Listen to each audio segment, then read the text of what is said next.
Hello, today I'd like to discuss social change laws, specifically the difference between civil laws or equal access to government laws and social change laws that use government to force a social change in our society, and why I'm generally opposed to social change laws.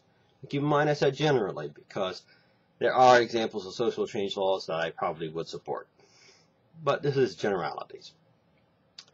Now, a law that is equal access to government has following characteristics.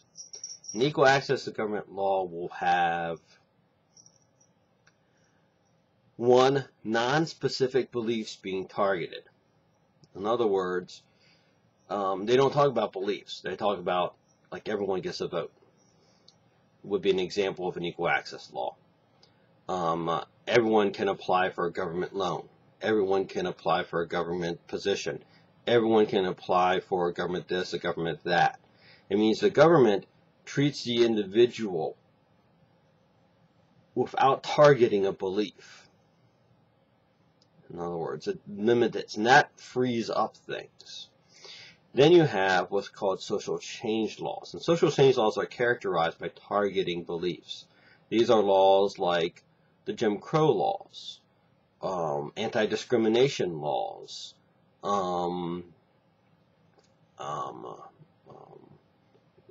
affirmative action laws, drive seatbelt laws, because it doesn't affect other people, it just affects you. Anything like that, hate crime laws, that sort of stuff. The laws that allowed for slavery in the first place were a social change law. Social change laws, by their very nature, target specific beliefs. Now, why am I generally opposed to them? Now, for the left, the problem is that the political left use social change laws. The statists love social change laws because there's lots of beliefs and lots of visions of what they expect and want in this world that they would love to create, and they want to use government to force a change. It is easy to do. Why? Because, one, it's a lazy man's politics. It's nothing easier than using the government to smash other people into submission. And two, it's faster. Re-education camps work, especially when you target everyone's children. That's why public schools can be dangerous, because you can use social change laws to create this. And to target individual children and change their beliefs against the wishes of the parent, because you and the state have decided that this is what should be the case. This belief should be the case. Every dictatorship, every fascist regime, every communist oppressive government has heavily relied upon social change laws. Nazi Germany's laws against Jews, forcing them out of their homes, telling them what businesses they can run, telling them where to live, and ultimately telling them to die, were, in fact, social change laws, not equal access to government laws. They targeted a specific belief, and they targeted that belief for destruction. In a free society, it is central and important that individuals be able to maintain their freedom, and that means you have the freedom to think and believe things you believe, and to apply them in your personal life. Now, that we take this to the spectrum of the private sector. In the private sector, in my opinion, a business owner should have a right to serve whomever they wish to serve. If you don't like what they're not willing, the people, let's say you have a business, you don't like their opinions and their decision on whom they're going to serve. Let's say they don't want to serve people who wear hats. And I'm opposed to that. Now, if I'm a freedom-loving individual, I will use social pressure against them. I'll try to convince him he's wrong.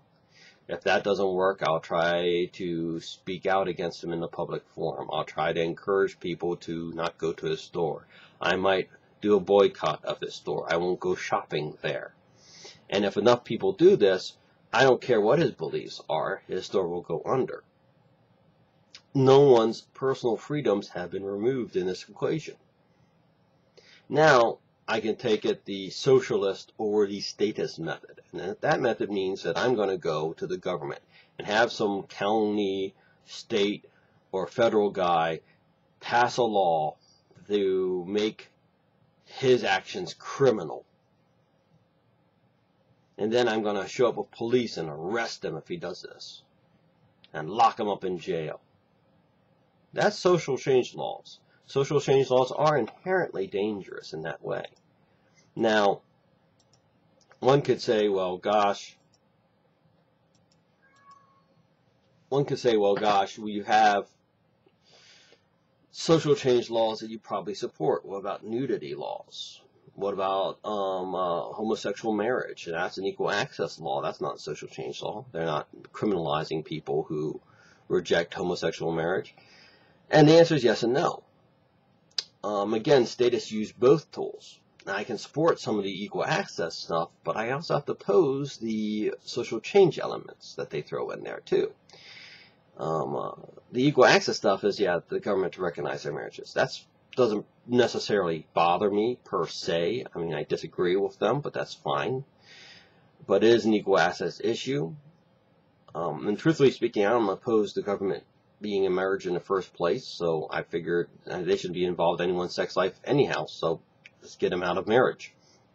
But it would be an equal access issue. Where it becomes a social change law is when you start telling people in the private sector that they have to recognize their marriage. Now you've become a social change law. What if a company just doesn't believe in marriage? What if an insurance company doesn't believe in marriage in general? They don't look at spouses and such. They just say, hey, you buy insurance for each individual. That's it. I don't care about your marriage. Guess what? You're criminalizing that group's beliefs. This is ultimately why social change laws are dangerous. I don't have enough time to go into more detail on this. I might have to do multiple videos, but for this point, I'm going to leave it here. If you have a comment, remark about it, thank you very much, and have yourself a good day.